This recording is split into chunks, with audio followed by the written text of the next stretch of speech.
បានតដល់យើងទាំងពីរជាថ្ងៃប្រោះព្រំជីវីសែនស្រស់សោភាវេដូបានបំពេញក្តីស្នេហ៍សម្រេចក្តីបំណងសែនសប្បាយអូនហើយនឹងមកក្នុងជីវិត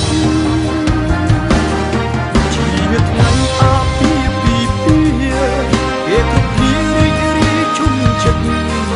ខំពុតាស្នេហ៍យើងស្នេហ៍ពិតអត់ប្រាអរគុណដែលអូនស្មោះសរទឹកចិត្តល្អសម្រាប់ក្តីស្នេហ៍អូនក៏អរគុណបងខ្លាំងដែរស្នេហ៍បរិសុទ្ធអូននឹងថែស្នេហ៍ឲ្យគង់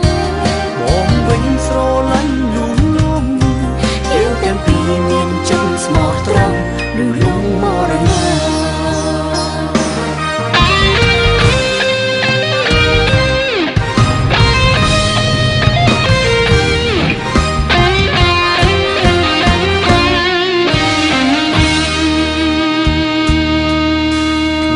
ជាថ្ងៃមង្គលបានដល់យើងទាំងពីរជាថ្ងៃប្រោះព្រំជីវីសែនស្រស់សោភា